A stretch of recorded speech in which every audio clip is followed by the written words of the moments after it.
On October 12, 1990, Flight JL207 of the airline Jupiter Lines departed from San Miguel International Airport. It was en route to Graciana, the capital of Tarima, crossing the dangerous route through the rocky Tyrrhenian Range, one of the least explored and most mysterious mountain systems on the continent. On board were 173 people, 162 passengers, and 11 crew members. The aircraft's captain was 49-year-old Marco Veras, a pilot with an impeccable reputation, who had logged over 17,000 flight hours. He was well acquainted with the terrain of the Tyrrhenian and had even participated in several rescue operations in the region. The co-pilot, Diego Cuenca, a former Air Force officer, had 8 years of experience flying in complex aerodynamic conditions. That October day was marked by a powerful Arctic front sweeping down from the north.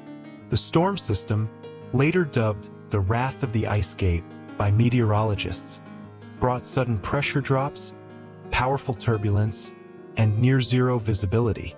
Despite warnings, Flight JL207 received clearance for takeoff. The last contact with the aircraft occurred at 1902. Control, this is JL207. We're in dense cloud cover. Magnetic compass is unstable. Requesting descent to 7,800. The transmission cut off mid-sentence. The aircraft vanished from radar. 8 rescue helicopters and 6 ground teams were dispatched to the supposed crash site, but none were able to reach the likely crash area. After 5 weeks, the authorities of Tarima officially declared all passengers and crew dead, but their bodies were never found. Among the passengers were pilgrims, climbers, scientists, and members of international humanitarian missions. 33 years passed. The story of Flight JL207 became almost mythical, discussed in documentaries, forums, and speculative articles.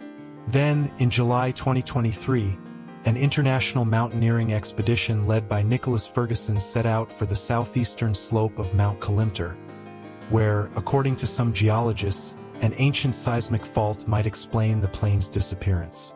Ferguson assembled a team of 4 specialists: Layla Mirza, mountaineer and meteorologist; Thomas Shea, New Zealand doctor and photographer; Ray Ho, technical specialist in extreme condition filming; Dara Tenzin, a link-hap guide, descendant of an ancient lineage of mountain path guardians.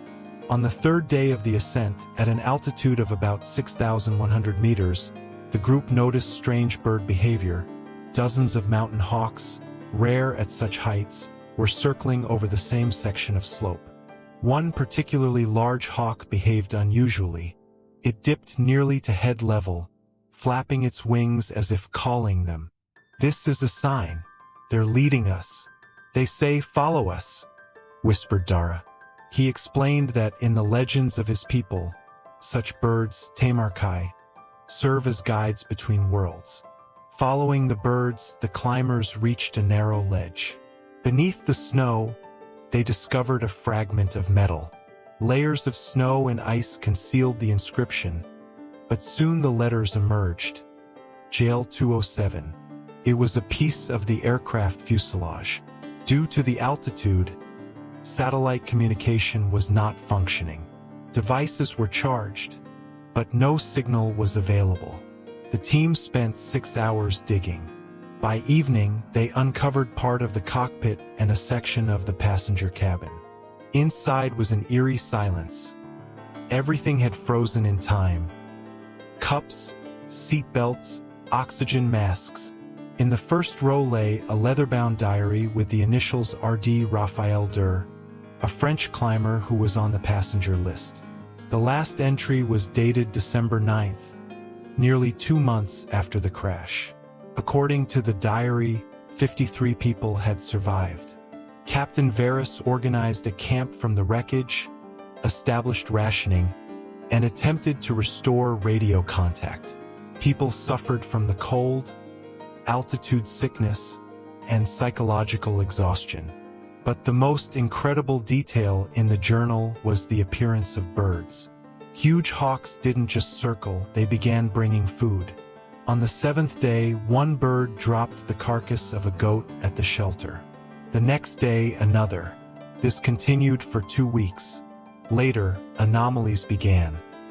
A strange bluish glow on the cliff, compasses pointing south but spinning counterclockwise. Raphael described a night scene. The light pulses. It's as if something is alive in the heart of the mountain. The monks whisper that it's the window of transition. The final journal entry read, "We carved a tunnel, heading east. The birds are gone. The captain says the light is guiding us. If you're reading this, we're already on our way. Maybe we can't be found, but we tried." Ferguson and Layla, following the map from the diary, found the very tunnel. It led to a sheer cliff. Below, a bottomless chasm. But there were no bodies, no tracks on the slope.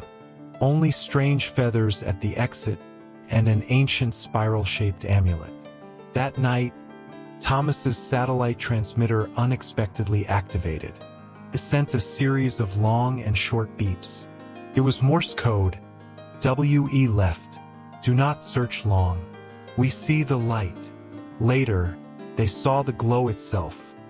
A concentrated spiral light that seemed to bend space around it. When they shone flashlights on it, the beams warped. Ray said, "This can't be natural. Space is distorted. Maybe a portal." In the morning, as the team prepared to descend, one of the hawks reappeared and dropped an object at Nicholas's feet. It was a battered leather wallet belonging to Captain Varus. Inside, a photo of his family. On the back, a handwritten note. "We crossed. The light accepted us. All is well.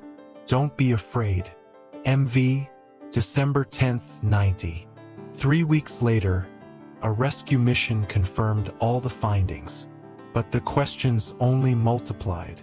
Geologists discovered shale under the crash site containing unusually high levels of neodymium and gadolinium, rare earth elements known for their influence on electromagnetic fields. In Varus's jacket pocket, they found a sheet of paper with equations describing spiral spatial distortion, a model of a wormhole. Later, physicists commented, "This is a theoretical model of a wormhole." But in 1990, no one described it this precisely. Since then, at the foot of Kalimtar, locals occasionally encounter wanderers, people who speak with accents, predict snowstorms days in advance, and wear spiral-shaped amulets. Nicholas Ferguson recently received an anonymous package. Inside was a pendant, a hawk with wings shaped like a spiral. On the back, engraved, "The path is open to those who hear the call. Follow the wind."